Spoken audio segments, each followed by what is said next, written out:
అప్పుల బాధలు వెంటాడుతున్నాయా? అయితే 6 జేవిఆర్ వారి జాతిరత్నాలు ధరించండి. హాయ్, వెల్కమ్ టు మనం టీవీ. నేను మీ మనోజ్. లండన్లో నగర పౌరులు రోడ్డు ఎక్కారు. అక్రమ వలసదారులు ఎవరైతే ఉంటారో మా దేశానికి రావద్దు, మా దేశం యొక్క సంపదను కొల్లగొట్టొద్దు అంటూ కూడా వాళ్ళందరూ రోడ్డు ఎక్కిన పరిస్థితి.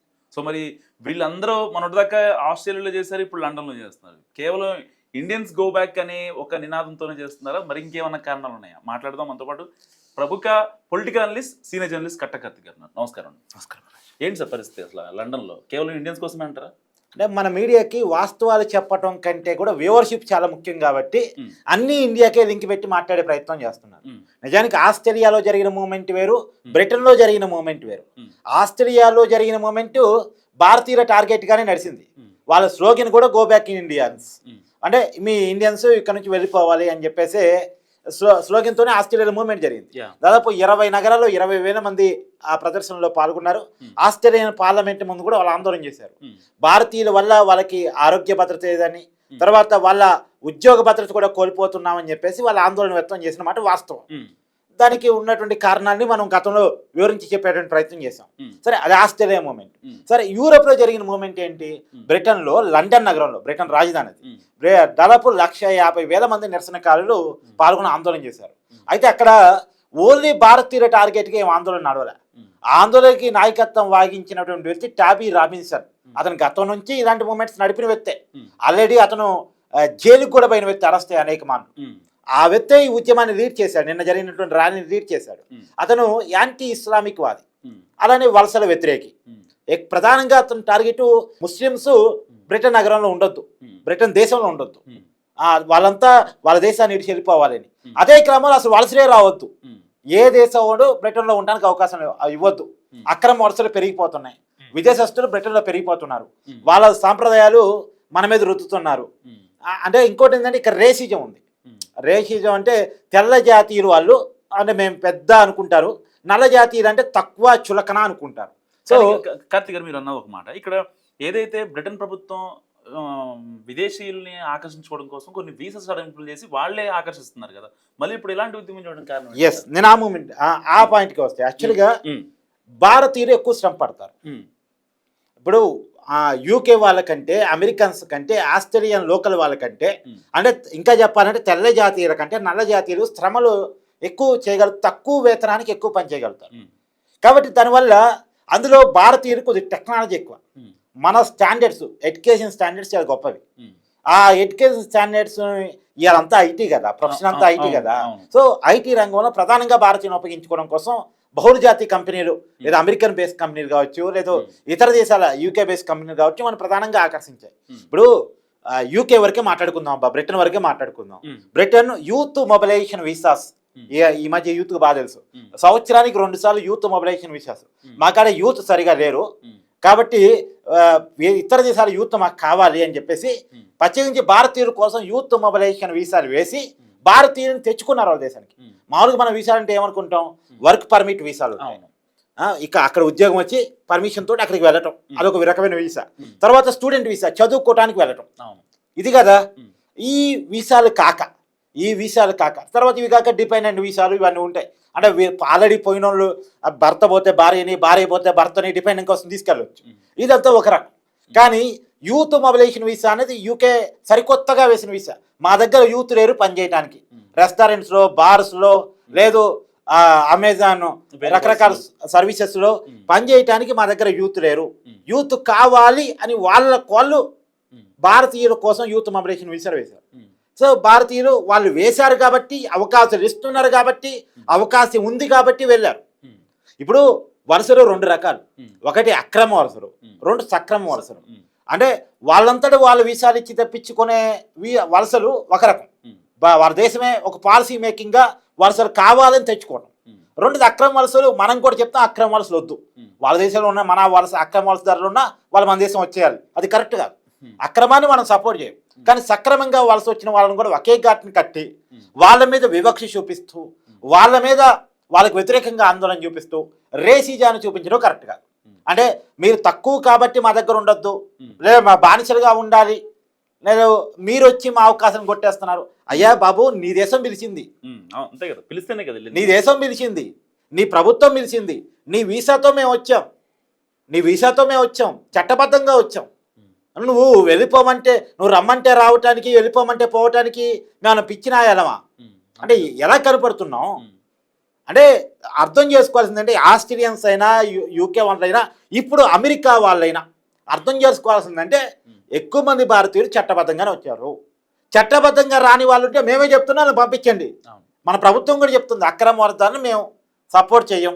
ఇప్పుడు నిన్న టాబిర్ రాబిన్సన్ చెప్తా ఉన్నాడు 28,000 మంది అక్రమ వరదారు కూడా పడవలు వేసుకొని యూకేలోకి వచ్చారని. ఓకే, వాళ్ళు ఎవరైనా వచ్చి ఉంటే రిటర్న్ చేయండి, దాంట్లో ఏం భిన్నాభిప్రాయం లేదు. ఎవరైతే వీసా లేకుండా, ఎవరైతే పర్మిట్స్ లేకుండా, ఎవరైతే పద్ధతులు లేకుండా, చట్టబద్ధం కాకుండా మీ దేశాలకు వచ్చారో వాళ్ళందరినీ వెనక్కి నెట్టేయండి. కానీ వాళ్ళని ముందు పెట్టేసి బూచిగా చూపించేసి మొత్తం సౌత్ మా ఇండియన్స్ని ప్రధానంగా టార్గెట్ చేస్తూ వాళ్ళు ఇస్లామిక్ దాన్ని యాంటీ చేస్తున్నారు. సరే, అది వేరు. కానీ అక్రమ వలసదారులు భారతీయులు అనేటువంటి స్లోగన్స్ కూడా ఎక్కడి నుంచి వస్తున్నాయి? ఇప్పుడు వలసదారులు వద్దు అంటే ప్రధానంగా ఇంపాక్ట్ పడేది భారతీయుల మీద. ఎందుకంటే వివిధ దేశాలకి అభివృద్ధి చెందినటువంటి వివిధ దేశాలకి ఎక్కువ వలసలు పోతుంది మన భారతీయులే. ఎందుకంటే మనకాడి జనాభా ఎక్కువ, అవకాశాలు తక్కువ. మన జనాభాగా తగ్గినన్ని అవకాశాలను మన ప్రభుత్వాలు కల్పించడంలో ఫెయిల్ జరుగుతుంది. కాబట్టి మనం ఎక్కడ అవకాశాలు ఉంటే అక్కడికి ఎగిరిపోగలిగేటువంటి కెపాసిటీ మనకు ఉంది. కాబట్టి మన ఎడ్యుకేషన్ స్టాండర్డ్స్ అవి. కాబట్టి మనం ఎక్కడ అవకాశాలు ఉంటే అక్కడికి వెళ్తున్నాం. రెండోది, ఎక్కడ అవకాశాలు ఉంటే అక్కడికి వెళ్ళాలని చెప్పింది మళ్ళా వెస్ట్రన్ కంట్రీసే. ఇప్పుడు ప్రపంచీకరణ ఎవరు మన నెత్తి మీద రుద్దారబ్బా? 90s ప్రపంచీకరణ అంటే ఏంటి?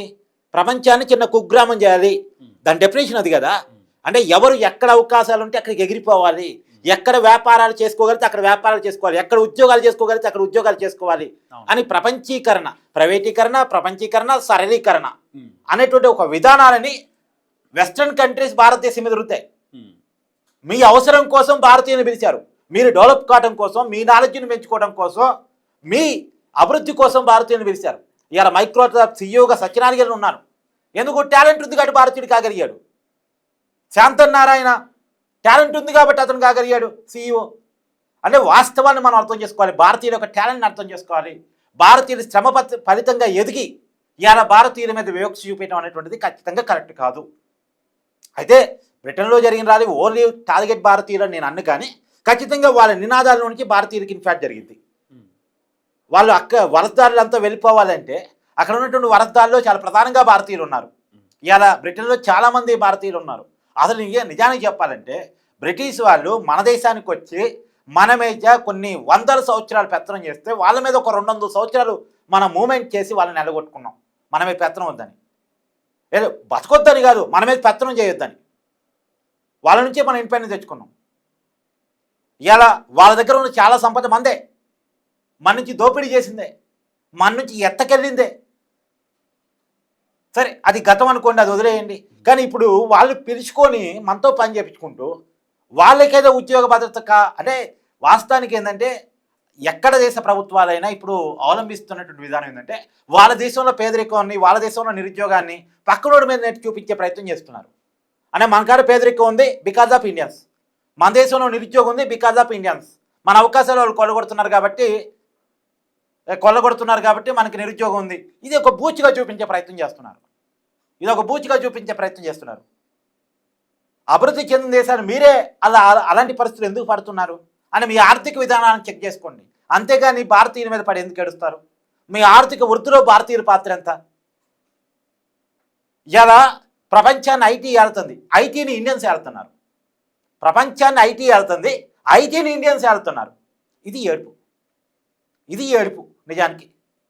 మరి భారతీయులంతా శ్రమపడేటువంటి కెపాసిటీ కనుక ఇతర తెల్లజాతీయులకు ఉంటే భారతీయులకు ఎందుకు అవకాశాలు వస్తాయి అసలు?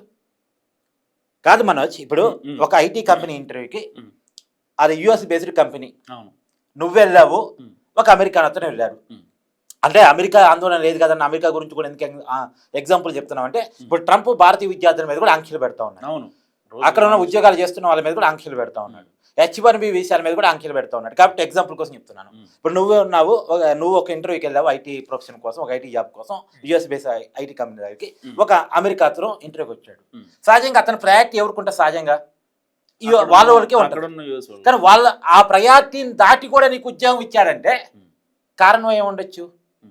నాకు మనోజ్ ఉంటే మనోజ్ని ఈ సీట్లో కూర్చోబెడితే నాకు 10 రూపాయలు ఆదాయం సంపాదించి పెడతాడు అనే ఒకే రీజనే కదా. ఒకే ఒక్క రీజన్, ఎగ్జాక్ట్లీ ఒకే ఒక రీజన్. ఇవాళ బహుళజాతి కంపెనీలు, అది యూకే బేస్డ్ కావచ్చు, యుఎస్ బేస్డ్ కావచ్చు, అక్కడ లేదు నాన్ సాఫ్ట్వేర్ కంపెనీస్ కావచ్చు, ఎందుకు భారతీయులకి ఉద్యోగాలు ఇస్తున్నాయి అంటే భారతీయులు శ్రమ పడగలరు, భారతీయులు అవుట్పుట్ చూపించగలరు, భారతీయులు వాళ్ళకి లాభాలు తీసుకొచ్చి పెట్టగలరు, భారతీయులు శ్రమ పడగలరు కాబట్టి ఇస్తున్నారు. భారతీయుల దగ్గర నాణ్యత ఉంది, వాళ్ళ పనిలో నాణ్యత ఉంది, వాళ్ళ ఆలోచనలో నాణ్యత ఉంది కాబట్టి వాళ్ళకి అవకాశాలు ఇస్తున్నారు.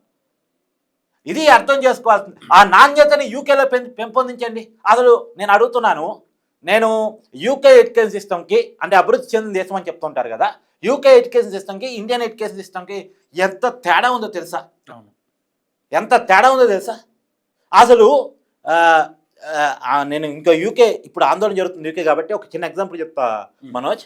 బ్రిటన్ అనేది అమెరికా కంటే ముందు డెవలప్ అయిన కంట్రీ, కానీ యూకే ఎందుకు స్టక్ అయిపోయింది, అమెరికా ఎందుకు బాగా డెవలప్ అయింది అంటే యూకే ఒక మతమోద్యమంలో ఇరక్కపోయింది.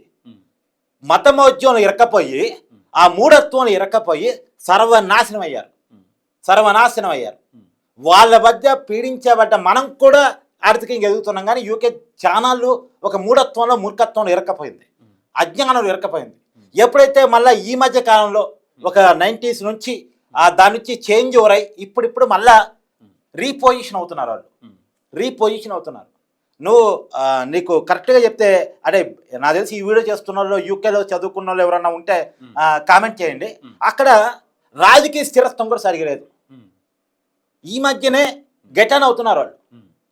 మన దగ్గర ఆర్థిక స్థిరత్వంలో ఉంది. అసలు యూకే, యూరోపియన్ యూనియన్ అదొక పెద్ద ప్రపంచాన్ని కబ్జా చేయగలటువంటి స్థాయిలో ఉన్నటువంటి వ్యవస్థ ఇవాళ ఆ పరిస్థితుల్లో లేదు. కాబట్టి నేను ఏమంటానండి, వాళ్ళు చేసే సజెషన్ మీరు రేసిజాన్ని వదులుకోండి. ఏ రేసిజం మిమ్మల్ని పాడు చేస్తుందో, ఏ మూఢత్వం మీరు పాడు చేస్తుందో ఆ మూఢత్వం నుంచి బయటికి రండి, వాస్తవికతలో ఉండండి. మీరు యూకే ఏదైతే ఎడ్యుకేషన్ సిస్టమ్ ఉందో దాంట్లో చేంజ్ ఓవర్ చేసుకోండి, దాన్ని స్టాండర్డ్స్ పెంచుకోండి. ఖచ్చితంగా మీ అవకాశాలు మీకే ఇచ్చుకోండి. నేను మళ్ళీ డిమాండ్ చేస్తున్నా, స్థానికుల అవకాశాలు స్థానికులకే ఉండాలి. అది ఏ దేశమైనా, ఏ ప్రాంతమైనా, ఏ నగరమైనా, ఎక్కడైనా సరే స్థానికుల అవకాశాలు స్థానికులకే ప్రయారిటీ ఇవ్వబడాలి. స్థానికులకి ఎప్పుడైతే ప్రయారిటీ ఇవ్వరో ఖచ్చితంగా అవతల వాళ్ళు ఆక్యుపై చేస్తారో అవతలోడికి అక్కడే భూమి పుత్రుడు అంటారు, ఆ భూమిలో పుట్టిన వాళ్ళకి సహజంగా కొంత ఏడుపు వస్తుంది, వాళ్ళకి ఆందోళన వస్తుంది. ఆందోళన ఎన్నిక చేసుకునేటువంటి టాబీ రాబిన్సన్ వాడు వస్తే అది మూమెంట్గా కూడా మారిపోయింది. కాబట్టి నేను అనేది ఏంటంటే మీ నాణ్యతను పెంచుకోండి, మీరు అవకాశాలు ఇచ్చుకోండి. మీరు అవకాశాలు మీరు పులిపినప్పుడు మీ ప్రభుత్వం కూడా వేరే దేశాలను ఆకర్షించాలని అనుకోదు. సో యూకే వాళ్ళతో నాణ్యత పెంచుకోండి అనేది నేను ప్రధానంగా. అక్కడ ఎడ్యుకేషన్లో స్టాండర్డ్స్ మారాలి, అవసరమైతే భారతీయ ఎడ్యుకేషన్ని మీరు అబ్జర్వ్ చేయాలి, స్టడీ చేయాలని కూడా నేను కోరుకుంటున్నాను. కాదే ఒక విషయం, ఇప్పుడు భారతదేశంలో ఎన్ని మతాలు ఉన్నాయి, ఎన్ని కులాలు ఉన్నాయి, ఎన్ని రకాల భాషలు ఉన్నాయి, ఎన్ని రకాల వర్ణాలు ఉన్నాయి, సాంప్రదాయాలు ఉన్నాయి, కానీ ఇంట్లో ఉండి కూడా ఎలా ఐక్యంగా ఉండగలుగుతున్నాం? ఇప్పుడు నీదో కులం కావచ్చు, నాదో కులం కావచ్చు, మన కెమెరామెన్ ఒక కులం కావచ్చు, వీడియో ఎడిటర్ ఒక మతం కావచ్చు, అయినా సరే మనం ఒక ఆఫీసులో ఎలా కంఫర్టబుల్గా పనిచేయగలుగుతున్నాం? ఇది ఖచ్చితంగా ప్రపంచం స్టడీ చేయాలి. ఈ రేసిజాలతో కదలాడుతున్నటువంటి దేశాలన్నీ కూడా దీన్ని స్టడీ చేయాల్సినటువంటి అవసరం అయితే ఉందనేటువంటిది నా భావన. థ్యాంక్ యూ కార్తిక్ గారు. సో ఇది కార్తిక్ గారు అనాలిసిస్. చూస్తూనే ఉండండి మనం టీవీ.